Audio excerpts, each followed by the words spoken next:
함께 나눌 말씀은요, 도움을 구하는 시편입니다. 도움을 구하는 시편이지만 조금 그동안에 봤던 도움을 구하는 시편과 다른 목소리가 존재해요. 그것은 무엇이냐면 긴박함이 그렇게 많지 않아요. 그리고 뭐 원수들에 쫓긴다든지 굉장히 극단적인 상황을 묘사하고 있지는 않습니다. 조금 어떻게 우리가 표현하는 게 좋냐면, 이 시편을 보면 마치 일상적인 상황에서 도움을 구하는 시인 것 같아요. 느낌이. 우리가 평소에 평안함에 있을지라도 하나님께 어떤 도움을 구하지 않습니까?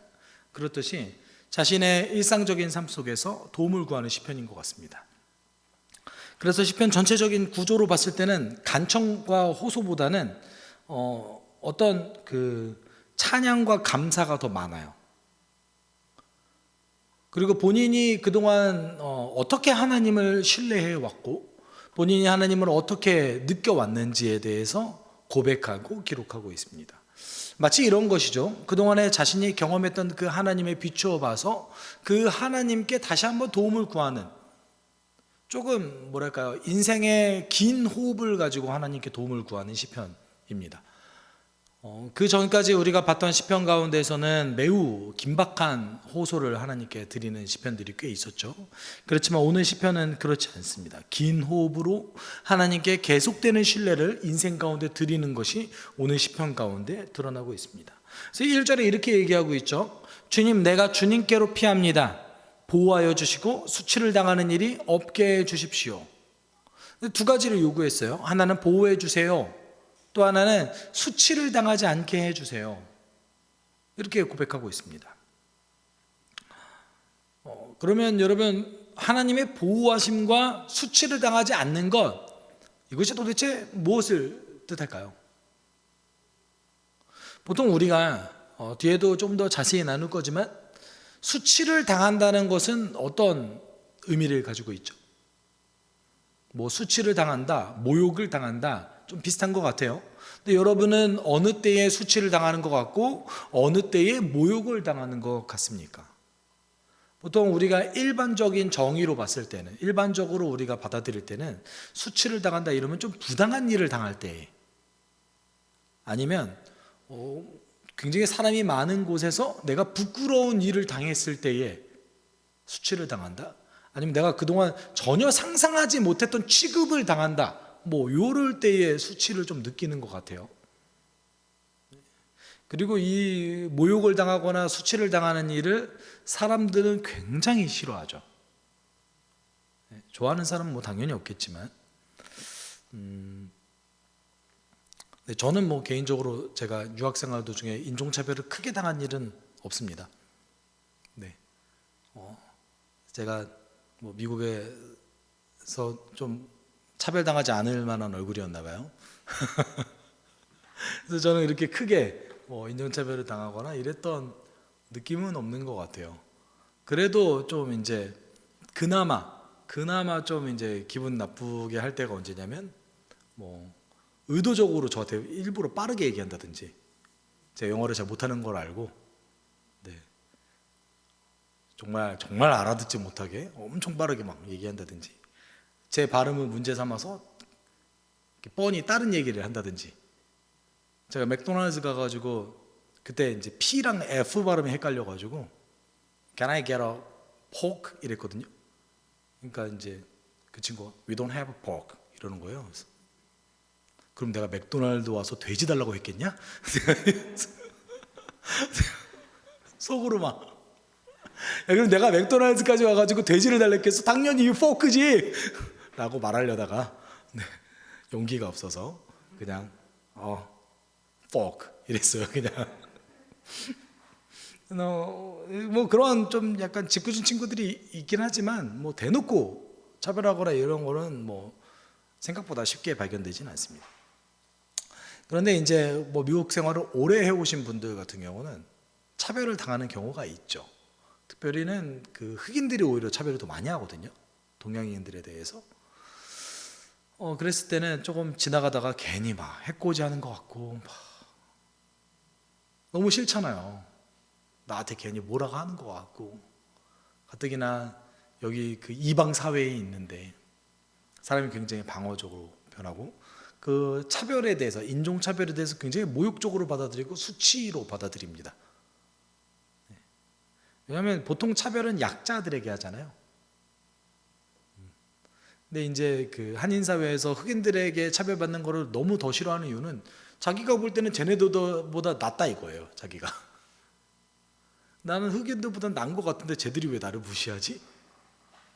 라고 생각하면서 이제 더 그것을 모욕으로 느끼고 수치로 느끼는 경향성이 좀 있습니다. 한국 사회도 뭐 그런 일들이 일어날 수 있죠. 그런데 우리가 한번 되짚어 볼 필요성이 있습니다. 성경이 말하는 수치 당함이 정말 그런 걸까요? 우리가 이제 시편을 읽어가면서 제가 오늘 한번 좀 짚어봤으면 좋겠는데, 오늘 이제 시편이 24개의 절로 이루어져 있는데 이 24개에 이루어져 있는 그 절 중에 사실 수치를 당한다라는 말이 핵심으로 등장합니다. 1절과 13절과 24절. 그래서 처음 중간 끝을 다 수치당함으로 주제를 설정하고 있어요.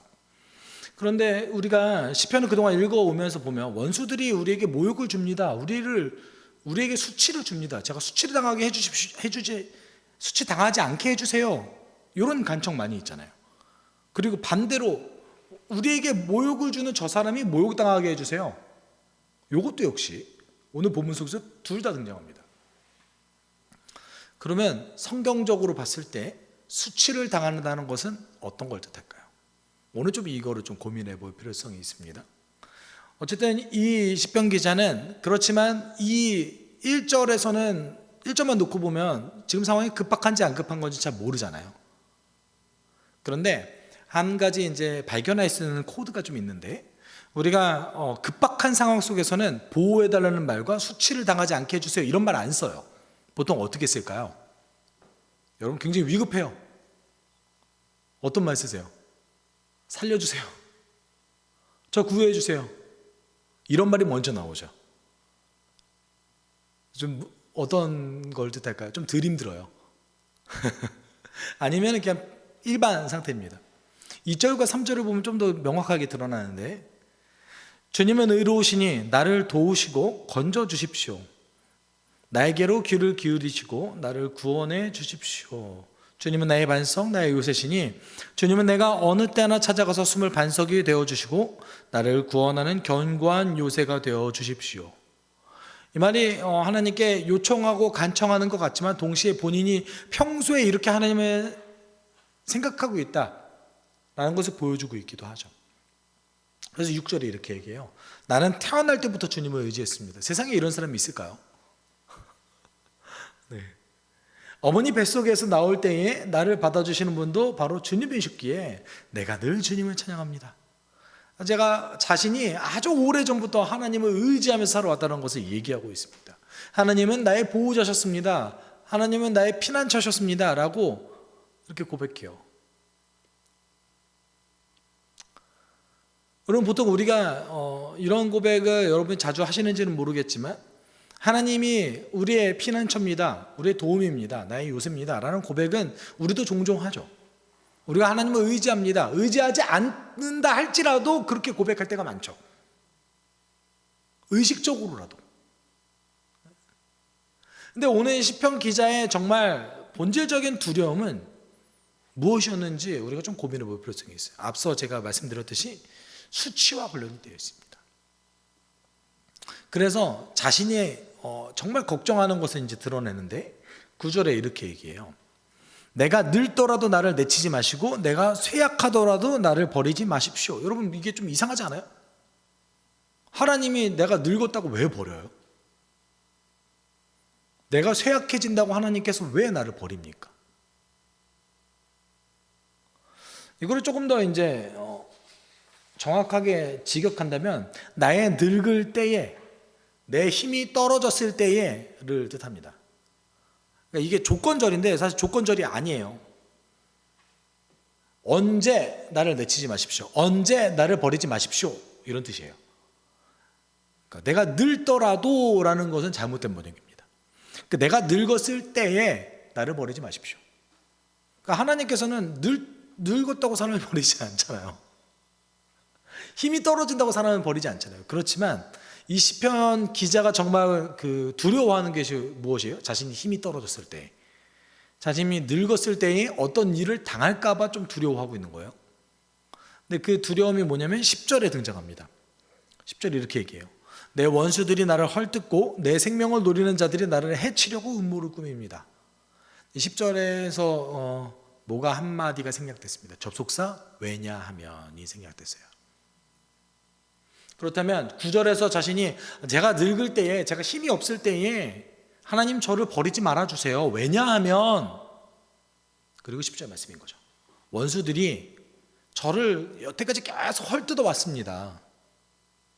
좀 더 직역하면 이게 현재 완료가 사용되는데, 예전부터 지금까지 계속해서 원수들이 저를 대항해서 헐뜯는 말을 해왔습니다.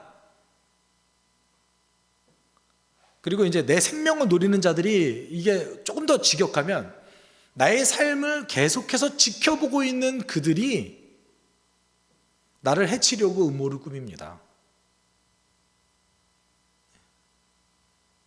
지금 시편 기자가 두려워하는 게 뭐죠? 자신의 기력이 떨어졌을 때에, 혹시라도 자기가 늙었을 때에 그동안 자신을 계속해서 해코지하려고 노력했던 그 원수들이 자신을 노릴까 봐, 내가 또 그 안에서 수치를 당할까 봐 두려워하고 있습니다. 그러면 이 원수들은 오늘 이 시편 기자를 계속해서 주시하고 있고, 이 시편 기자를 반대하고, 시편 기자의 삶을 눈으로 지켜보면서 이 사람이 흔들리기를 계속해서 기다리고 있는 이 원수들은 어떤 수치를 줬을까요? 그게 이제 11절에 등장하는데, 우리 11절 좀 같이 읽어볼까요? 시작. 그들이 나를 두고 말하기를 하나님도 그를 버리죠, 그를 건져줄 사람이 없으니. 여기서 이제 11절을 조금 더 정확하게 번역하면 원래는 10절과 연결되어져 있는 분사 구문이에요.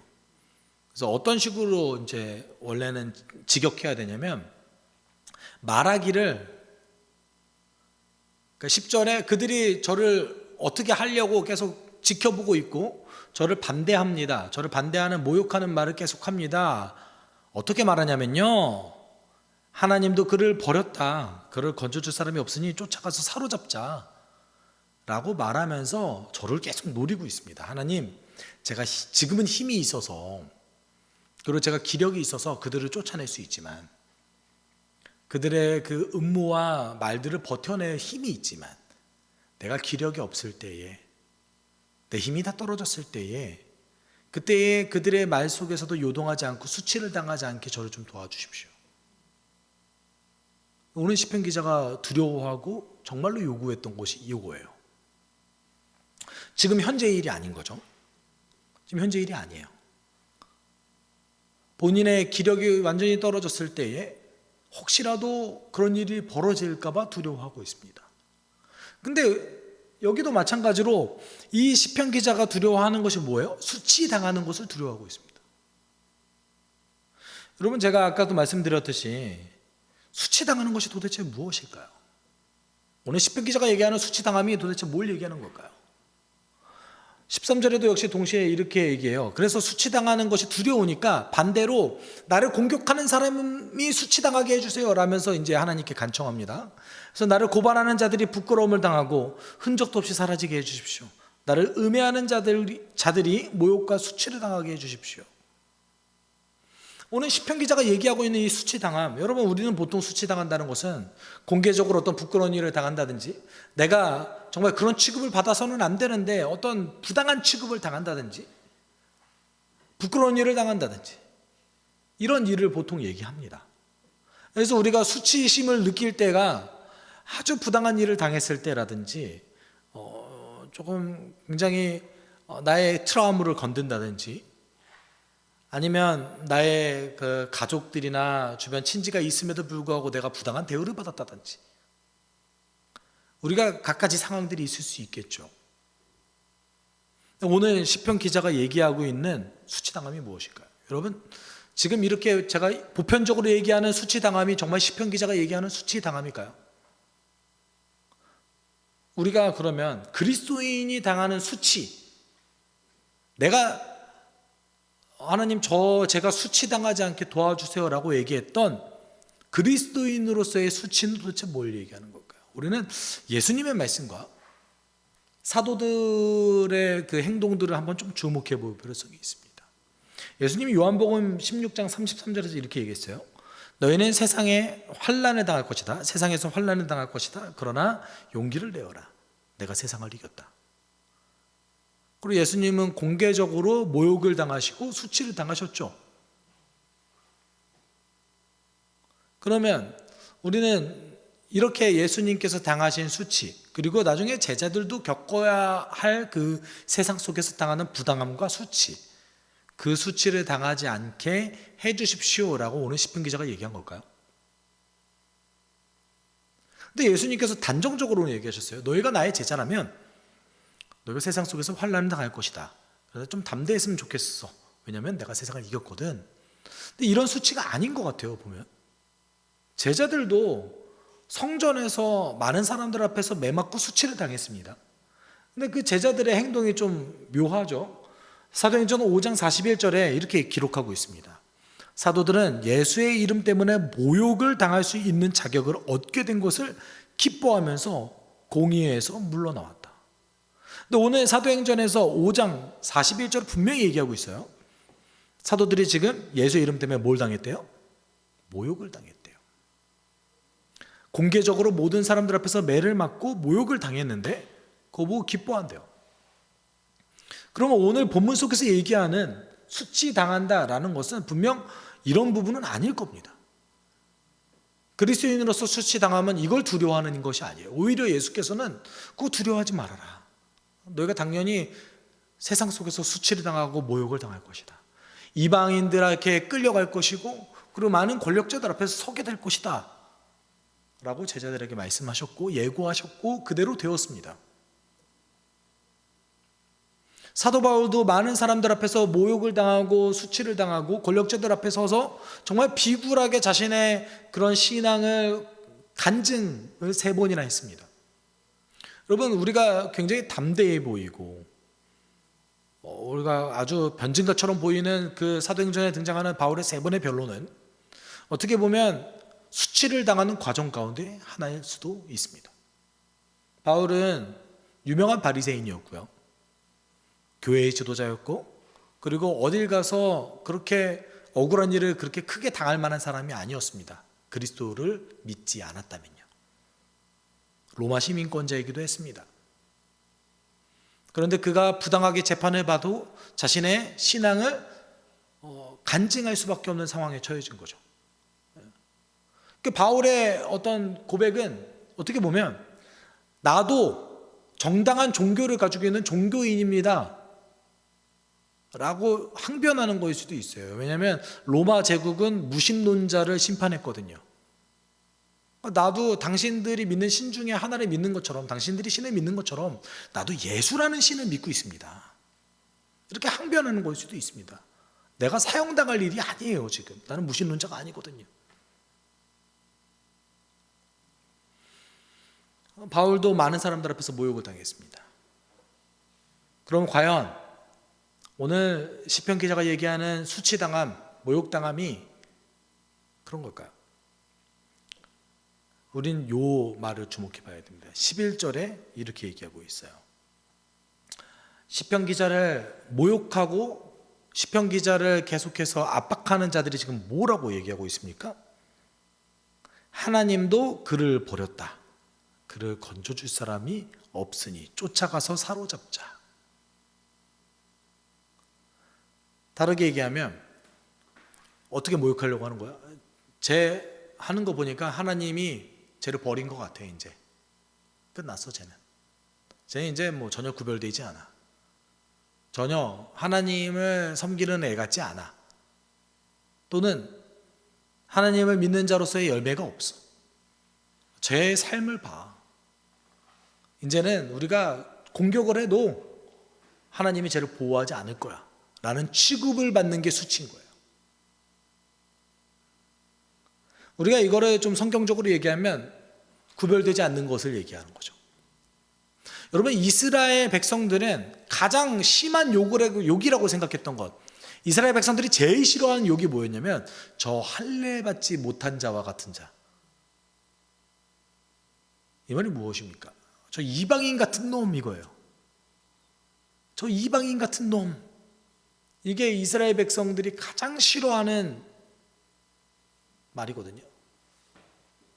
그러니까 이스라엘 백성들은 자기가 하나님을 믿는 백성으로서 구별됐다는 것을 엄청나게 자랑스럽게 여겼습니다. 그리고 구별받지 못한 자처럼 여겨지면 어떻게 됐어요? 수치스럽게 여겼던 거죠.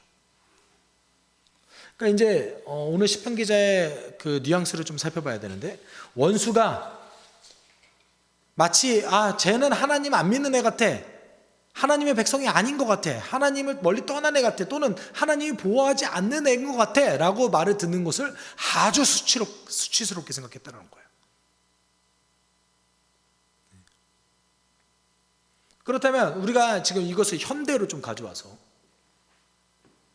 우리 시대 속에서 그리스도인으로서 받는 진정한 수치당함이 무엇이냐?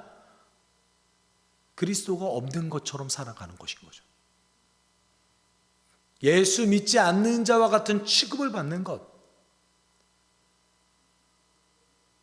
이것이 진짜 우리가 정말로 두려워해야 되는 수치당함입니다.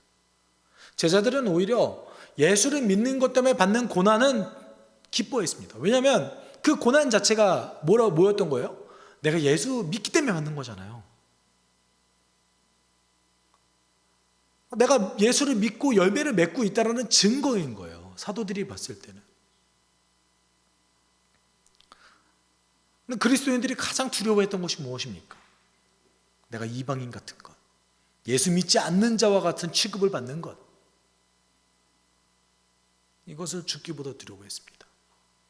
어쩌면 구별되지 않는 삶을 살아가는 것, 그리스도인답게 살아가지 않는 것은 동시에 우리가 조금 전문적으로 얘기하면, 좀 신학적으로 얘기하면 예수 그리스도와 연합하는 것이 무엇인지 모르는 자를 얘기합니다. 사도 바울은 그것을 예수 그리스도와 연합한다라는 말로 표현했거든요.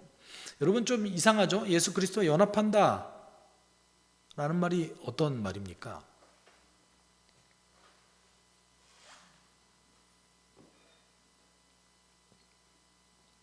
어렵지 않습니다. 여러분이 그동안에 예수 믿기 전에 우리 추구해왔던 삶에 대해서 십자가에 못 박았다고 죽었다고 여기는 거예요. 그것을 우리는 이제 사도 바울은 옛사람이라고도 표현해요. 그래서 옛사람이 죽었다. 난 안 죽었잖아요. 여러분, 죽지 않았잖아요, 우리. 그런데 뭘 죽었다고 선언하는 겁니까? 나의 옛사람이 예수 때문에 이미 죽었다라고 선언하는 것, 그거를 예수와의 연합이라고 얘기했습니다. 그래서 골로새서 3장 33절 4절에 이렇게 얘기했어요. 우리 좀 같이 읽어볼까요? 시작. 여러분은 이미 죽었고 여러분의 생명은 그리스도와 함께 하나님 안에 감추어져 있습니다.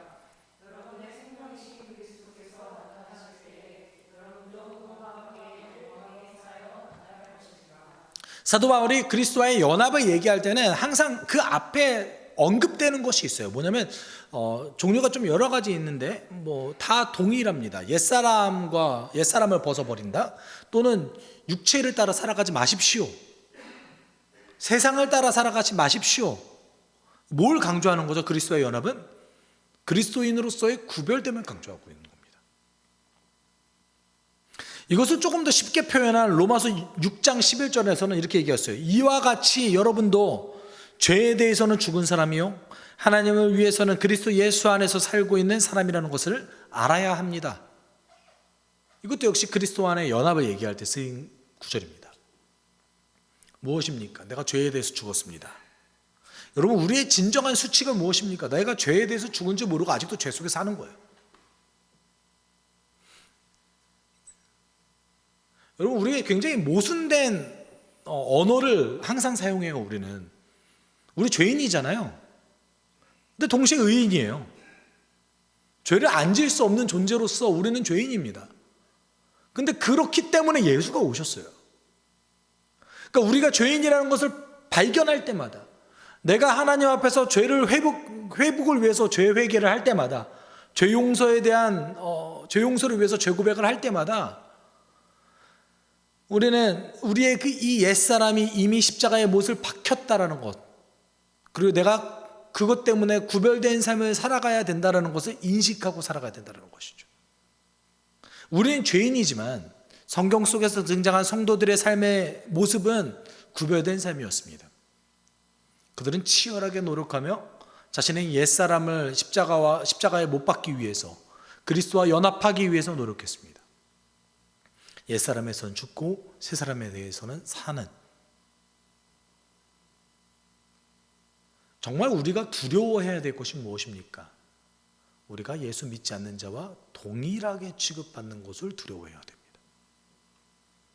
그게 성경이 얘기하는 그리스도인의 수치당함입니다.